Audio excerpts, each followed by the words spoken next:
Bueno, perdón por la interrupción. Son motivos por los cuales uno no da clase en vivo a veces y las graba, porque la reacción intempestiva de los perros puede ser conflictiva. Pero bueno, para retomar lo que veníamos diciendo, en Foucault lo que se plantea es que justamente la economía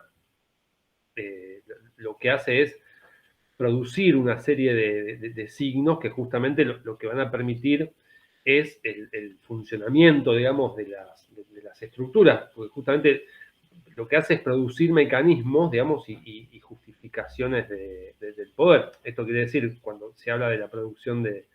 que la economía produce signos, digamos, la referencia está pensada en que la moneda firme un buen índice de crecimiento o la expansión del poder adquisitivo, justamente lo que permiten pensar es que estos son efectos de un buen gobierno, digamos, pero también la manera en la cual se manifiesta y se refuerza constantemente el consenso fundador de un Estado, que, un Estado que efectivamente estaba por fuera de la ley, digamos. Esto quiere decir, el Estado recupera su ley jurídica, digamos, y su fundamento real en la existencia justamente de la práctica, digamos, de esa libertad económica. En todo caso, también lo que agrega Foucault en el momento que está trabajando esta digamos, gubernamentalidad tiene que ver con que hay algo novedoso en el liberalismo alemán, justamente del siglo XX, y es que justamente en comparación con lo que fue desde el siglo XVIII el funcionamiento, digamos, la justificación, digamos, y la programación de la gubernamentalidad, a pesar de que efectivamente se mantiene una gubernamentalidad liberal, es que lo que Foucault entiende es que se ha producido justamente un desplazamiento entre estas formas, digamos, entre el XVIII y el XX, porque en el siglo XVIII el problema era justamente el problema opuesto, digamos, porque la tarea que tenían que resolver tenía que ver con que en un Estado justamente que existe, un Estado que existe, que es legítimo, digamos, y que funciona plenamente, justamente el problema es cómo se hace para poder limitarlo, digamos, o sea, cómo se hace para dejar lugar a la libertad económica dentro de un Estado que ya funciona. Entonces, los alemanes tenían, digamos, que resolver el problema opuesto, digamos, para el siglo XX, porque justamente, dado un Estado que es inexistente, cómo hacerlo existir, digamos, a partir del espacio que no es propiamente estatal, digamos, que es el espacio justamente de una libertad económica, digamos. Entonces, pensar que Foucault efectivamente hace pie en ese desplazamiento porque habilita una lógica de poder pensar, digamos, la gubernamentalidad propia de un tipo de neoliberalismo, el alemán en el caso, dándole un sesgo particular, en todo caso, dándole una impronta particular que después persiste, digamos, y que lo diferencia con el liberalismo del siglo XVIII y los consecuentes. También después hay una referencia que es muy escasa, en todo caso, que como el eje que nos compete, digamos, tiene que ver con el problema del liberalismo y el neoliberalismo. Hay una observación solamente, digamos, que tiene que ver con la mirada de Foucault respecto de que en el socialismo lo que le falta, digamos, no tiene que ver con un faltante de una teoría de Estado, sino justamente de una razón gubernamental. Digo, solo para mencionarlo, en todo caso después se trabajaron en otra instancia, la definición de lo que sería en el socialismo una racionalidad gubernamental, digamos, o una medida razonable o calculable de la profusión de las modalidades y los objetivos de la acción gubernamental, está ausente en el socialismo. No voy a detenerme en eso porque nos va a llevar, digamos, a otra instancia, porque efectivamente lo que podemos conectar acá tiene que ver con a partir de esa renovación, digamos, del liberalismo, uno podría decir, una renovación del liberalismo en el siglo XX es el eje para poder introducirnos en la mirada de Nozick. Esto quiere decir, efectivamente hay una renovación del liberalismo en el siglo XX y que responde básicamente al desafío teórico, al desafío práctico incluso del socialismo. Ustedes saben, porque hay referencias, digamos, que nosotros hemos trabajado, que en el 38, 1938, Walter Lippmann, digamos, que es quien preside la sociedad de Montpellier, lo que propone justamente es una revisión del liberalismo clásico, digamos, sin darle un valor dogmático y definitivo, digamos. Y entonces, la respuesta, digamos, que se tiene a esta mirada renovadora, digamos, del liberalismo, tiene que ver con una serie de autores que miden, digamos, autores que trabajan en el liberalismo, miden como una serie de respuestas que se ponen o que emergen, digamos, a esta propuesta de Lippmann, digamos, y que ustedes saben que se toma el coloquio Walter Lippmann, se toma así como una especie de hito fundador de la tradición neoliberal, porque justamente a partir de esta lógica, ustedes saben que en el 44 aparece el texto canónico, digamos, de Hayek, que se llama Camino de Servidumbre, digamos, en el mismo momento, digamos, un poco tiempo después, Popper edita un texto muy importante que se llama, que ustedes conocen, La Sociedad Abierta y sus enemigos, digamos, y después, final de la década del 40, aparece un texto de Mises, que es gigantesco, que se llama Acción Humana y que marca efectivamente un trazo más que interesante en el liberalismo, digamos. Esto quiere decir, ya para la primera mitad del siglo XX, digamos, el liberalismo tiene, digamos, está parapetado como para combatir, digamos, a este rival que es la economía keynesiana y lo demás. Por eso, todos los expositores del liberalismo de fin de siglo, digamos, mantienen una deuda inconmensurable con esos autores, aunque, por supuesto, no siempre siguen todos sus pasos, digamos. De cualquier modo, hay algo que justamente liga al pensamiento neoliberal del siglo XX que tiene que ver con cierta logística o cierta lógica, digamos, individualista, incluso cierto optimismo antropológico, digamos, el elemento en común que es una novedad, que tiene que ver con la defensa de la libertad, digamos, con la lógica de la solución racional, con la protección de la espontaneidad social y, por supuesto, con la limitación del Estado. Esto, digo, son puntos en común, como decía Foucault hace un rato, digamos, pueden ser puentes que efectivamente se establecen en la profusa, digamos, artillería que el neoliberalismo tiene en la segunda mitad del siglo XX y, por supuesto, en lo que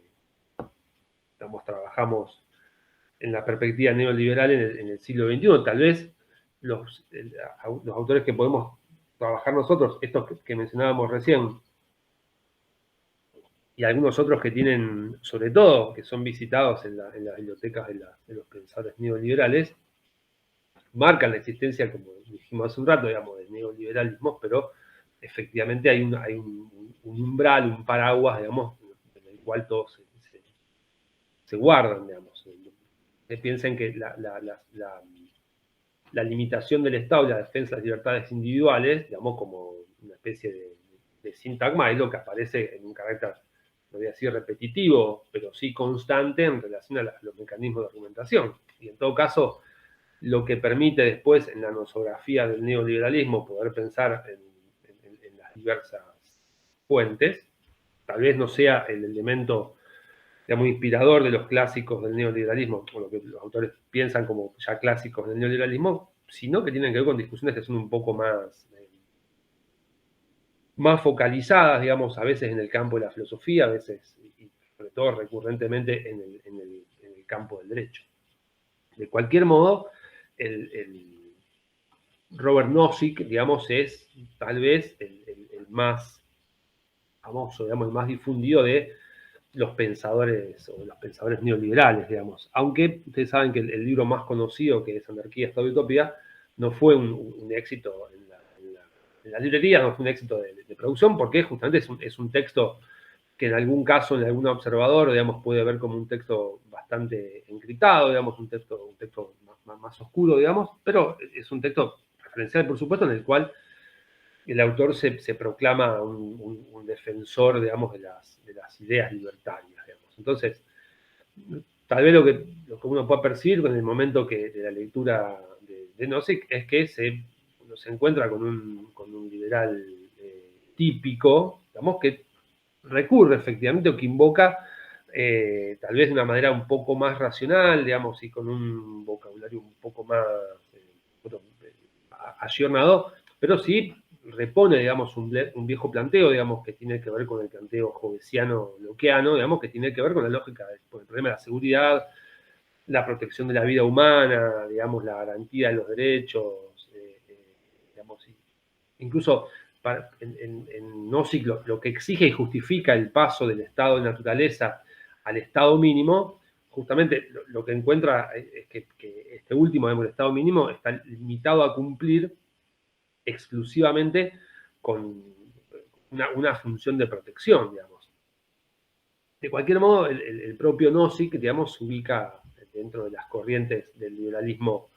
que son efectivamente más extremadamente individualistas, digamos, y que en algún caso nosotros, en algún caso lo llamamos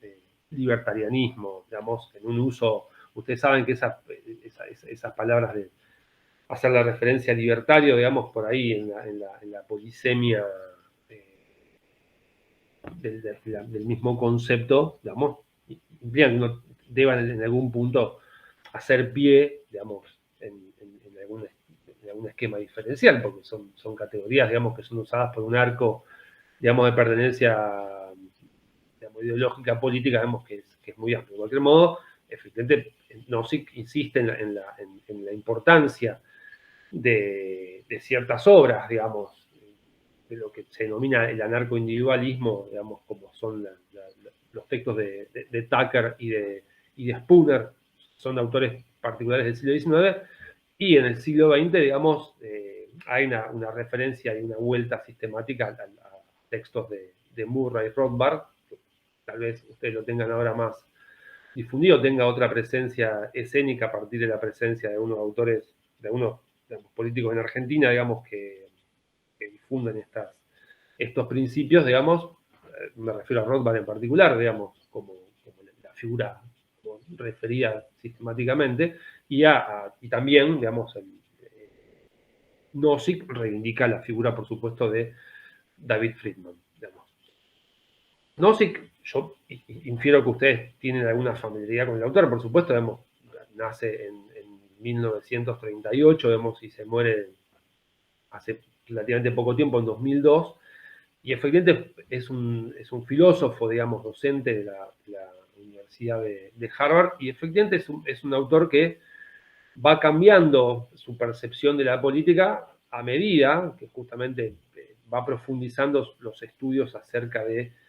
origen del Estado, acerca de los derechos individuales, digamos, y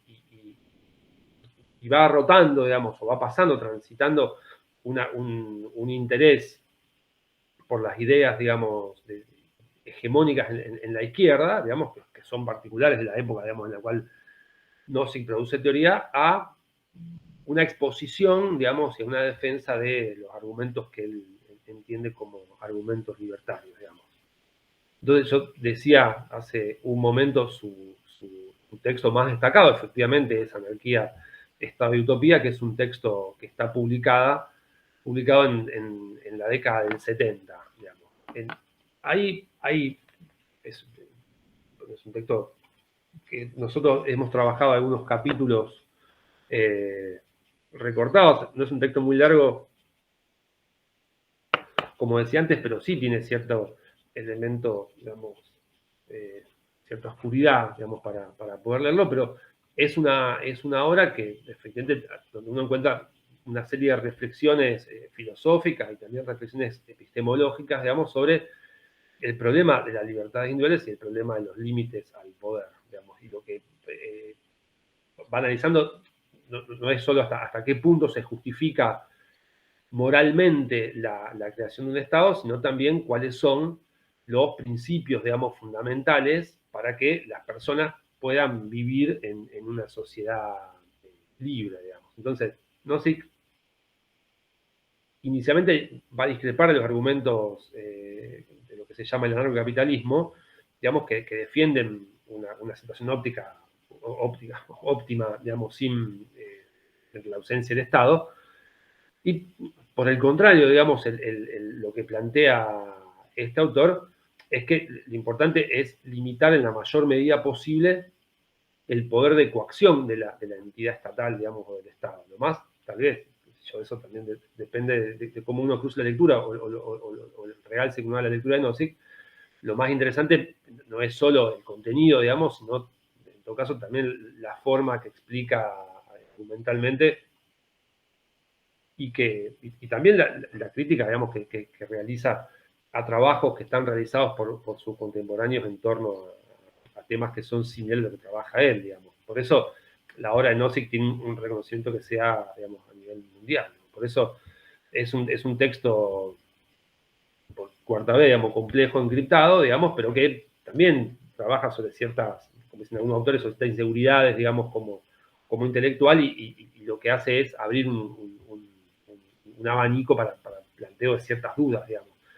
También lo que tiene el texto es que aparecen una serie de situaciones, digamos, hipotéticas y posibles, digamos, caóticas, digamos, y entonces poder pensar anarquía, Estado y utopía, digamos, implica también repensar algunos aspectos de la vida cotidiana y una multiplicidad de consecuencias que esas situaciones, digamos, cotidianas pueden implicar. Por eso tal vez tenga en la presentación, por eso la referencia que hacía, digamos, cierta, a pesar de su encriptamiento, digamos, cierta atracción en la lectura, digamos, es un texto que invita a ser leído, digamos. Por supuesto, y del mismo modo que lo mencionaba Foucault previamente, hay un contexto, digamos, que lo hace un libro muy importante, pero efectivamente también es un texto que ha sido incluso replanteado por el mismo Nozick, digamos. Ustedes saben, digamos, que en el caso de Nozick fue uno de los primeros, digamos, autores que plantea una de las primeras críticas al texto de Rawls de Teoría de la Justicia, digamos, donde justamente deviene este autor, digamos, un referente fundamental de lo que nosotros llamamos, lo que se llama el liberalismo igualitario, digamos. Esto es, en las posiciones tradicionales de los liberales, lo que hay es una persistencia, una aceptación implícita de un sistema de libre mercado, por supuesto, y de los derechos de propiedad, justamente como mecanismos instrumentales para que se pueda conseguir, digamos, el objetivo de su teoría que tiene que ver con la igualdad. De cualquier modo, frente a esas concepciones, se presentan otras, digamos, de las cuales Nozick es la más influyente, digamos, que justamente en la posición de Nozick se entiende que los derechos de propiedad, digamos, y el libre cambio son indispensables y, por supuesto, no hay ninguna chance de intervención sobre eso, digamos, aun cuando justamente esa intervención sea para mejorar su eficiencia. Digamos, está planteado, digamos, en términos, digamos, más o menos habituales. Entonces, lo que aparece en Nozick es justamente, es como quien encabeza, digamos, las ideas, digamos, que ven a las teorías igualitarias como justamente, como dice Gargatella, como insuficientemente liberales, digamos. Entonces,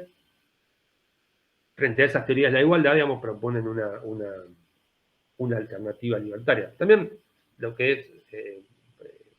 relevante es poder pensar que efectivamente en la década del 90 Nozick se retracta, digamos, de buena parte de lo que había considerado en Anarquía, Estado y Utopía. Hay un texto que se llama La naturaleza y la racionalidad, digamos, en donde justamente delinea su teoría libertaria, digamos, del texto que ya ha devenido en un clásico, digamos, como fue Anarquía, Estado y Utopía. Entonces, el objeto, digamos, principal de la obra, digamos, lo constituye justamente la dialéctica, como decíamos antes, entre los derechos individuales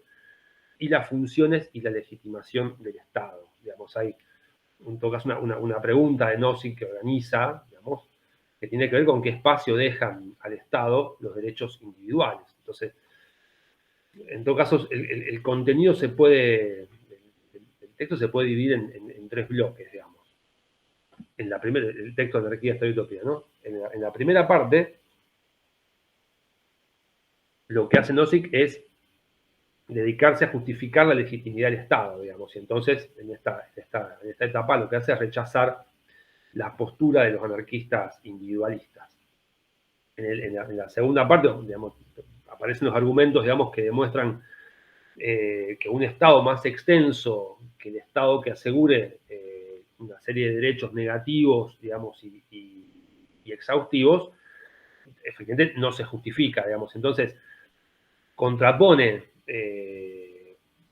su teoría, digamos, retributiva de los derechos a otras teorías de la justicia distributiva, en especial, por supuesto, la que está elaborada por Rawls.